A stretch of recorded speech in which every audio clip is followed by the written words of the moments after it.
নতুন মাল ওলাইছে এটা। নতুন মালটো কোন হয়? আপোনালোকে হেডলাইনটো চাইয়ে গম পাইছে নতুন মালটো কোন।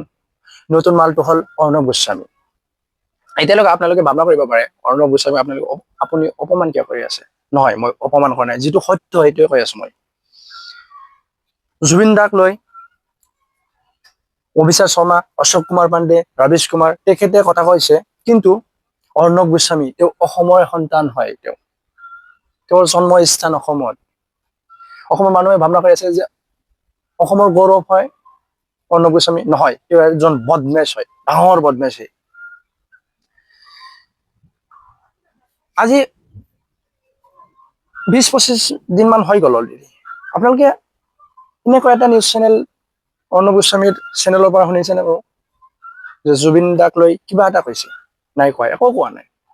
কালি পৰহিৰ দিনা কিবা এটা নিউজ ওলাইছে, শেষৰজ্যোতিয়ে যোনটো মন্তব্য দিছে যে বিহাৰৰ লগত বিহ মিশাই জুবিন দাক খিলোৱাইছে, ইয়াৰ কাৰণে তেওঁ মৃত্যুবৰণ কৰিছে। এইটো মন্তব্য লৈ অৰ্ণৱ গোস্বামী কিবা এটা কৈছে। মই নিউজটোৰ পৰা চোৱা নাই। মোৰ মনত এইটো প্ৰশ্ন জাগিছে যে ইমান দিনলৈকে কিয় কথা কোৱা নাই অৰ্ণৱ গোস্বামী? এইবিলাক কথা মানুহৰ মনত প্ৰশ্ন হয় যে ইমান দিন হৈ গল অৰ্ণৱ গোস্বামী অসমৰে সন্তান হয়, তেওঁৰ নিউজ চেনেলতো কোৱাই নাই। কমচে কম পাৰ্চনেলি কিবা এটা ক'ব লাগিছিলে জুবিন দাৰ কাৰণে। জুবিন দাৰ কাৰণে পুৰা ভাৰতবৰ্ষৰ মানুহে কান্দিছে। কেৱল ভাৰতবৰ্ষৰ মানুহ নহয়, বেলেগ ৰাষ্ট্ৰৰ মানুহে জুবিন দাৰ কাৰণে কান্দিছে। কিন্তু অৰ্ণৱ গোস্বামী ৰাষ্ট্ৰীয় চেনেল মালিক হোৱাৰ পিছতো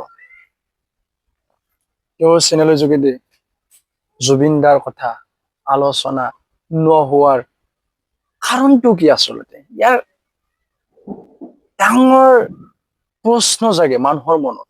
ইয়াৰ আচল কাৰণটো কি আচলতে? এইবিলাক কথা যদিহে সাধাৰণ মানুহ বিলাকে কৈ থাকে, তেতিয়া চৰকাৰৰ মানুহবিলাক, ৰাজনীতি কৰা মানুহবিলাক কি কব যে চৰকাৰৰ বিৰুদ্ধে কথা কৈ আছে। নহয়, এইবিলাক কথা চৰকাৰৰ বিৰুদ্ধে কথা নহয়। সাধাৰণ মানুহ বিলাক কেতিয়াও চৰকাৰৰ বিৰুদ্ধে কথা নকয়। সাধাৰণ মানুহ বিলাকে যোনটো সত্য কথা এইটোৱে কবৰ কাৰণে চেষ্টা কৰি থাকে। সাধাৰণ মানুহবিলাক চৰকাৰৰ বিৰুদ্ধে কেতিয়াও কথা নকয়। তো মোৰ নিচিনা আপোনালোকৰ যদি মনত কিবা এটা হৈ থাকে যে অৰ্ণৱ গোস্বামী জুবিন দাক লৈ কথা নকোৱাৰ আচল কাৰণটো কি, যদি মোৰ মতে আপোনাৰ মতে এক হয়, তেনেহলে এইটো ভিডিঅ'টো শ্বেয়াৰ কৰি দিব। এনেকুৱা ভিডিঅ' পাবৰ কাৰণে আমাৰ চেনেলটো ছাবস্ক্ৰাইব কৰি ৰাখিব। জয় অসম, ধন্যবাদ।